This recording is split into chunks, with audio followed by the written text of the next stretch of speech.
ମୋ ନାଁ ବାବୁଲା। ମୋ ବୟସ 27। ପାଠ ପଢ଼ାପଢ଼ିରେ ମୋର କିଛି ମନ ନଥିଲା। ବହୁତ କଷ୍ଟରେ ଦଶମ ପାସ୍ କଲି। ମୋ ବାପା ମା' ବି ଜାଣିଗଲେ ଯେ ମୋର ଆଉ ହେବନି। ସେଥିପାଇଁ ଆମେ ସମସ୍ତେ ସୁରଟ ଚାଲିଗଲୁ। ମୋ ବାପା ଆଗରୁ ସୁରଟରେ କାମ କରୁଥିଲେ। ସେଠାରେ ମୋ ମାମୁଁ ମାଇଁ ବି ଫ୍ୟାମିଲି ନେଇକି ରହୁଥିଲେ। ମୋ ବାପା ମା'ଙ୍କ ମୁଁ ଗୋଟେ ପୁଅ। ଚାଲନ୍ତୁ ସାଙ୍ଗମାନେ ଜାଣିବା ମୋ ମାଇଁକି କେମିତି ଜବରଦସ୍ତି ଗେଇଥିଲି। ମୋ ମାଇଁଙ୍କ ନାଁ ପ୍ରମିଳା। ମୁଁ ମୋ ମାଇଁକୁ କେବେ ଆଗରୁ ଖରାପ ନଜରରେ ଦେଖିନି। କିନ୍ତୁ ମୋ ମାଇଁକୁ ଦେଖିବାକୁ ବହୁତ ସୁନ୍ଦର। ଗାଁରୁ ସୁରଟ ଗଲା ପରେ ମୋର ଗେହିବା ପାଇଁ ଆଉ କେହି ମିଳିଲେ ନାହିଁ। କାହିଁକି ନା ଗାଁରେ ଗୋଟିଏ ଝିଅ ସହ ମୋର ପ୍ରେମ ସମ୍ପର୍କ ଥିଲା। ତାହା ସହ କାମ ହୋଇଯାଏ। ମୁଁ ସୁରଟ ଚାଲିଗଲା ପରେ ଏ କାମ ବନ୍ଦ ହୋଇଗଲା। ସୁରଟ ଯିବାର 1 ମାସ ପର୍ଯ୍ୟନ୍ତ କେମିତି କେମିତି ଚାଲିଗଲା। କାମରେ ମନ ଲାଗୁନଥିଲା। ଖାଲି କାହା ସହ ସେକ୍ସ କରିବାକୁ ମନ ହେଉଥିଲା। ତାପରେ ମୋର ନଜର ପଡ଼ିଲା ମୋ ମାଇଁଙ୍କ ଉପରେ। କିନ୍ତୁ ଡର ଲାଗୁଥିଲା। ମୋ ମାମୁଁ ଜାଣିଲେ ମୋତେ ଜୀବନରୁ ମାରିଦେବେ। ହେଲେ ବି ମନରେ ଇଚ୍ଛା ଥିଲା। ସେଥିପାଇଁ ଡର ଲାଗୁଥିଲେ ବି ମୁଁ ଚେଷ୍ଟା ଆରମ୍ଭ କରିଦେଲି। ଏମିତି 2 ମାସ ବିତିଗଲା। କିଛି ହୋଇପାରିଲା ନାହିଁ। ଗେହିବାର ପ୍ରବଳ ଇଚ୍ଛା ଯୋଗୁଁ ମୁଣ୍ଡ ବି ଖରାପ ହେଇଯାଉଥିଲା। ତାପରେ ଗୋଟେ ଦିନ ମୁଁ ମାମୁଁ ଘରକୁ ଗଲି। ଘରକୁ ଯାଇ କଲିଂ ବେଲ୍ ମାରିଲି। ତାଙ୍କ ସାନ ପୁଅ କବାଟ ଖୋଲିଲା। ମୁଁ ଦେଖିଲି ମାମୁଁ ବି ଘରେ ନାହାନ୍ତି। ମାଇଁ ବି ନାହାନ୍ତି। ତାପରେ ମୁଁ ତାକୁ ପଚାରିଲି, ଓମ୍ ସମସ୍ତେ କୁଆଡ଼େ ଗଲେ? ତାଙ୍କ ପୁଅ ଖେଳିବାରେ ବ୍ୟସ୍ତ ଥିଲା। ସେ କିଛି କହିଲା ନାହିଁ। ତାପରେ ମୋତେ ଜୋରରେ ଏକ ଲାଗିଲା। ମୁଁ ବାଥରୁମ୍ ଆଡ଼େ ଗଲି। ଦେଖିଲି ବାଥରୁମ୍ ଟିକେ ଖୋଲା ଅଛି। ମୁଁ କିଛି ପାଟି ନ କରି ମୁଁ ପୁରା ଭିତରକୁ ପଶିଗଲି। ଦେଖିଲି ମାଇଁ ନଙ୍ଗଳା ହୋଇ ଗାଧୋଉଛନ୍ତି। ମୋ ମାଇଁ ବାହାର କବାଟ ଦେଇଛନ୍ତି କିନ୍ତୁ ବାଥରୁମ୍ କବାଟ ଦେଇନାହାନ୍ତି। ଘରେ କେହି ନାହାନ୍ତି ବୋଲି।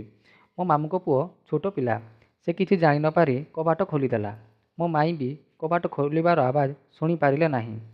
ମୁଁ ବି ବାଥରୁମ୍ରେ କେହି ନାହାନ୍ତି ବୋଲି ସେଠି ଚାଲିଗଲି। ମାଇଁ ମୋତେ ବାଥରୁମ୍ ଭିତରେ ଦେଖି ବହୁତ ଜୋରରେ ଚିଲେଇଲେ।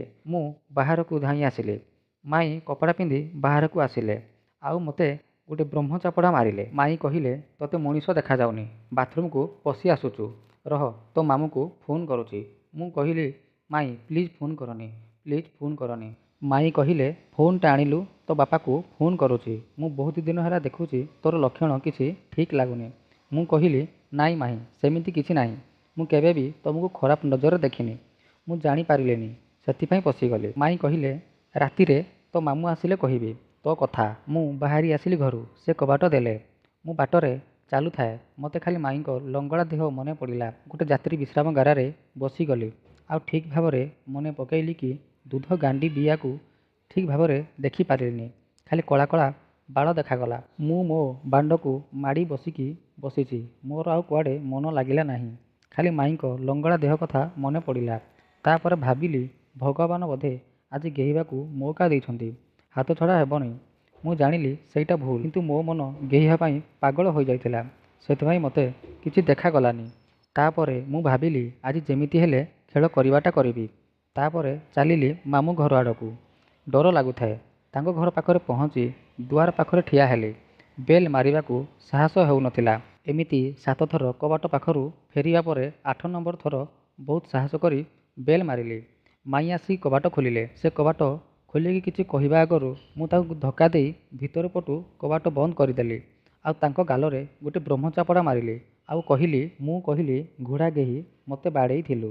ଆଜି ତୋତେ ଗେହିକି ତୋ ବିୟା ଯଦି ନ ଫଟେଇ ଦେଇଛି ମୋ ନାଁ ବାବୁଲା ନାହିଁ। ମୁଁ ମାଇଁ ପାଟିରେ କନା ପୂରେଇ ତାଙ୍କ ଘର ଆଡ଼େ ଟାଣି ନେଇଗଲି। ଆଉ ସବୁ କବାଟ ଦେଇଦେଲି। ତାଙ୍କ ପୁଅ ଦାଣ୍ଡ ଘରେ ଶୋଇଥିଲା। ମାଇଁକୁ ତାଙ୍କ ବେଡରୁମ୍କୁ ନେଇଗଲି। ତାଙ୍କୁ ପାଖରେ ପାଇ ମୁଁ ପୁରା ପାଗଳ ହୋଇଗଲି। ବେଡରୁମ୍ର ଭିତର ପଟ କବାଟ ଦେଇଦେଲି। ମାଇଁ ପାଟି କରୁଥିଲେ, ମାତ୍ର କାହାକୁ ଶୁଣାଯାଉନଥିଲା। ମାଇଁ ପାଟିରେ କନା ପୂରେଇ ଆଉ ହାତକୁ ପାଟି ଉପରେ ଜୋରରେ ଦବେଇ ରଖିଲି। ମାଇଁଙ୍କ ଲୁଗା, ବ୍ରା, ବ୍ଲାଉଜ, ଚଡ଼ିକୁ ଚିରିଦେଲି। ମାଇଁ ପାଟି କରୁଥିଲେ, ମାତ୍ର ମୁଁ କିଛି ଶୁଣିଲିନି। ତାଙ୍କର କି ଫିଗର! ତାଙ୍କ ଦୁଧ ଗୋରା ଗୋରା ମିଡ଼ିୟମ୍ ସାଇଜ୍ ଦୁଧ। ମାଇଁକି କହିଲି, ଦେଖ ମାମୁଁ ବି ଘରେ ନାହାନ୍ତି। ଆଉ ତମ ପୁଅ ବି ଘରେ ଶୋଇଛି। ଯଦି ତମେ ବେଶୀ ଛୁଡ଼ିଛାଡ଼ି ହେବ ତାହେଲେ ମୁଁ କ'ଣ କରିବି ମୁଁ ନିଜେ ବି ଜାଣିନି। ତାଙ୍କ ପୁଅଙ୍କ କଥା କହିବାରୁ ସେ ଟିକେ ଶାନ୍ତ ହେଲେ। ଏଥର ମୋର ଖେଳ ଆରମ୍ଭ ହେଲା। ମୁଁ ତାଙ୍କ ପାଟିରୁ ହାତ ବାହାର କଲି। ଆଉ ବିୟାକୁ ଜୋର ଜୋରରେ ଚାଟିବାକୁ ଲାଗିଲି। କିଛି ସମୟ ବିୟାକୁ ଚାଟିବା ପରେ ପାଣି ବାହାରିଗଲା। ସେ ନିଜେ ପାଟିରୁ କପଡ଼ା କାଢ଼ି କହିଲେ, ଯାହା କଲ କଲଣି। ଆଉ ବେଶୀ ଚାଟନି। ମୁଁ ଆଉ ସହିପାରୁନି। ଜଲ୍ଦି ଗିହ। ମୁଁ ତୁମକୁ ହାତ ଯୋଡ଼ୁଛି। ହେଲେ ବି ମୁଁ ଚାଟୁଥାଏ। ତାପରେ ମୁଁ ବାଣ୍ଡରେ ଛେପ ଲଗେଇଲି ଓ ମାଇଁକି ଖଟରେ ଉପରେ ମୁହଁ କରି ଶୁଆଇଦେଲି। ଆଉ ମୁଁ ଠିଆ ହୋଇ ତାଙ୍କୁ ଗେହିବା ଆରମ୍ଭ କଲି। ଜୋର ଜୋରରେ ଗେହି ଚାଲିଥାଏ ଆଉ ଜୋର ଜୋରରେ ତାଙ୍କ ଦୁଧକୁ ଚିପି ଚାଲିଥାଏ। ସେ କିଛି ବି ପାଟି କରୁନଥିଲେ, ଖାଲି ଟିକେ ଓହା ହେଉଥିଲେ ଆଉ ତାଙ୍କ ଆଖିରୁ ଟିକେ ଟିକେ ଲୁହ ବାହାରୁଥିଲା। ମୁଁ ଜାଣିପାରିଲି କି ପ୍ରକାର ଲୁହ। ତାପରେ ମୋର ରୋଷ ବାହାରିଗଲା। ମୁଁ ତାଙ୍କୁ ନ ପଚାରି ତାଙ୍କ ବିଆ ଭିତରେ ଛାଡ଼ିଦେଲି। ମୁଁ ସେମିତି ତାଙ୍କ ବିଆ ଭିତରେ ବାଣ୍ଡକୁ ପୂରେଇ ତାଙ୍କୁ ଭିଡ଼ି ତାଙ୍କ ଉପରେ ଶୋଇଥାଏ ଆଉ ତାଙ୍କୁ ପଚାରିଲି। ମୁଁ କହିଲି, ମାଇଁ କେମିତି ଲାଗିଲା? ମଜା ଆସିଲା କି ନାହିଁ? ମାଇଁ କହିଲେ, ବହୁତ ମଜା ଆସିଲା ଓ ବହୁତ ଭଲ ବି ଲାଗିଲା। ମୁଁ କହିଲି, ତୁମକୁ କିଏ ଗେହିଲେ ଅଧିକ ଭଲ ଲାଗେ, ମାମୁଁ ନା ମୁଁ? ମାଇଁ କହିଲେ, ତୁମ ମାମୁଁଙ୍କ ବାଣ୍ଡ ଟିକେ ଛୋଟ, ତୁମଠୁ ସେ ବହୁତ କମ୍ ସମୟ କରିପାରନ୍ତି। ମୁଁ କହିଲି, ତାହାହେଲେ ଆଉ ଥରେ ଆରମ୍ଭ କରିବା। ସେପଟେ ତାଙ୍କ ପୁଅର କାନ୍ଦିବାର ଆବାଜ ଶୁଣାଗଲା। ମାଇଁ କହିଲେ, ତାକୁ ଆଣିବାକୁ ପଡ଼ିବ, ନହେଲେ ସେ ଚୁପ୍ ହେବ ନାହିଁ। ମୁଁ କବାଟ ଖୋଲି ତାକୁ ବେଡ୍ରୁମ୍ରୁ ନେଇକି ଆସିଲି ଆଉ କବାଟ ପୁଣି ଥରେ ବନ୍ଦ କରିଦେଲି। ତାପରେ ମାଇଁ ତାକୁ ଧରିଲେ ଆଉ ପୁଣି ଥରେ ମାଇଁଙ୍କ ବିଆକୁ ଚାଟିବା ଆରମ୍ଭ କରିଦେଲି।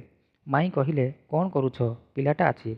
ମୁଁ କହିଲି, ସେ ଥିଲେ ଥାଉ, ମୁଁ ତୁମକୁ ଆହୁରି ଗେହିବି। ମାଇଁ ବାଧ୍ୟ ହୋଇକି ସେ ହଁ କଲେ। ଏଥର ମୁଁ ମୋ ବାଣ୍ଡକୁ ତାକୁ ଚଟେଇବାକୁ ଦେଲି। ତାପରେ ତାଙ୍କୁ କହିଲି, ତମେ ତଳମୁହାଁ ହୋଇ ଶୋଇପଡ଼।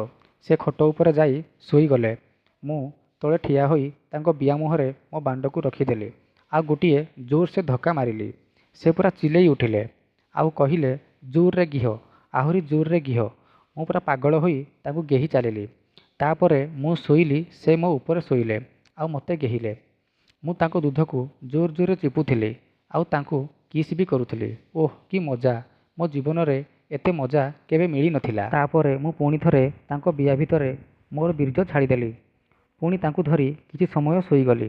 ଏମିତି 12:30ରୁ 5:30 ଯାକେ 5 ଘଣ୍ଟାରେ 5ରୁ 6 ଥର ମୁଁ ତାଙ୍କୁ ଗେହିଲି। ତାଙ୍କ ପୁଅ ପାଖରେ ବସି ସବୁ ଦେଖୁଥିଲା। ଶେଷରେ ମୁଁ ତାଙ୍କ ବିଆକୁ ଚାଟୁଥିଲି ଆଉ ଘଣ୍ଟା ଦେଖିଲି। ମୁଁ ଡରିଗଲି। ମାମୁଁ ଆସିବା ସମୟ ହେଇଗଲାଣି। ମୁଁ ମୋ ପେଣ୍ଟ ସାର୍ଟ ପିନ୍ଧି କବାଟ ଖୋଲି ସେଠାରୁ ଚାଲି ଆସିଲି। ମାଇଁ ନଙ୍ଗଳା ହୋଇ ଶୋଇଥିଲେ। ସେଦିନ ମାଇଁଙ୍କୁ ଗେହି ବହୁତ ମଜା ଆସିଲା। କିନ୍ତୁ ସେଇ ଦିନଠାରୁ ମାଇଁଙ୍କ ଘରକୁ ମୁଁ ଯିବା ଆସିବା କରୁନାହିଁ। ମୋ ବାପାଙ୍କ ସହିତ ବି କଥା ହେଉନାହିଁ। ଲୁଚିକି ସୁରଟରୁ ପଳେଇ ଆସିଲି। ମୁଁ ଜାଣିନି ଏବେ ସେଠାରେ କ'ଣ ହେଲା। ମାଇଁ ମାମୁଁକୁ କହିଲେ କି ନାହିଁ। ମୁଁ ଏବେ ଅଲଗା ଜାଗାରେ ରହୁଛି। ଏଠାରେ ଆଉ ଗୋଟିଏ ଝିଅ ପଟେଇଛି। ଏବେ ତାକୁ ମୁଁ ଗେହୁଛି। ଧନ୍ୟବାଦ। ଯଦି ମୋ ଭିଡ଼ିଓଟି ଆପଣଙ୍କୁ ବହୁତ ଭଲ ଲାଗିଛି, ତାହେଲେ ଲାଇକ୍, ସେୟାର, ସବସ୍କ୍ରାଇବ୍ କରିବା ପାଇଁ ଭୁଲିବେ ନାହିଁ।